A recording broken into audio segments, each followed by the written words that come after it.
Hey folks, I want to tell y'all about a dream I had the other night. So there was at least 40 people that I've met in my lifetime in this building. I don't know where we were, but we were somewhere in the United States. And something had happened inside the building where we all had to go outside. Then when we were outside, I saw, I don't like gossiping or anything, but I saw my old best friend who had recently stabbed me in the back in a huge way. And he questioned my daughter in a very mean way of, "Where is your daddy?"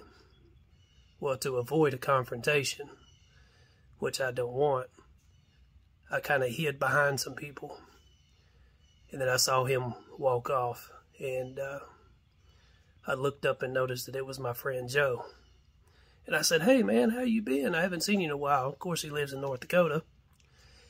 And there was somebody else standing there, and I started introducing that person to Joe.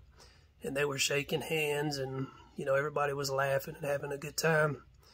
And then I felt a tap on my shoulder, and I turned and looked, and it was my dad, my deceased dad. And he said, "Son, look." And he pointed up. And then I saw this Russian fighter jet, and it had a massive bomb underneath it. And it flew tree level. And it hit the ground. And right before it exploded, I woke up. So it was like a suicide run with a nuke is what it looked like to me. And it was moving real fast. Now all of this has me thinking. You know, and there's a lot of people in the United States that wonder this too. How is it even possible? How can the United States be destroyed? They have this massive defense system and all this other stuff. Well, right now, as I'm speaking, which I have to post this video way later today, we have no power. A storm came through last night and took out the cell towers. We can't access the internet. We have access to nothing. Of course, we can get in our cars and go down the road and probably get signal, which I had to earlier. About 20 miles, I had to drive down the road to get signal to find out what's going on. So imagine a situation where there's no storms coming through or any kind of reason that the power would go off. You're watching TV, you're surfing the internet, whatever you're doing, and then all of a sudden everything goes off.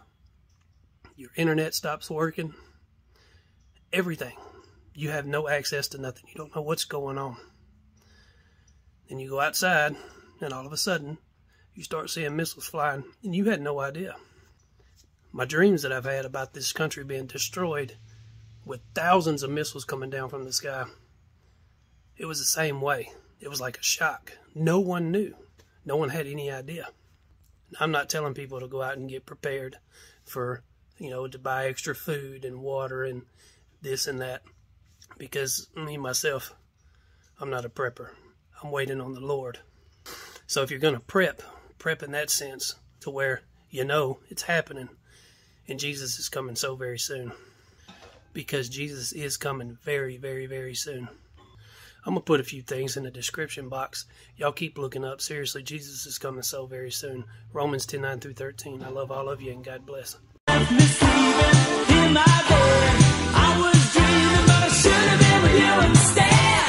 me up.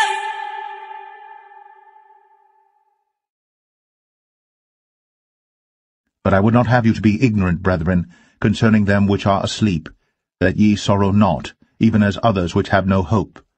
For if we believe that Jesus died and rose again, even so them also which sleep in Jesus will God bring with him. For this we say unto you by the word of the Lord, that we which are alive and remain unto the coming of the Lord shall not prevent them which are asleep. For the Lord himself shall descend from heaven with a shout, with the voice of the archangel, and with the trump of God, and the dead in Christ shall rise first. Then we which are alive and remain shall be caught up together with them in the clouds, to meet the Lord in the air. And so shall we ever be with the Lord. Wherefore, comfort one another with these words.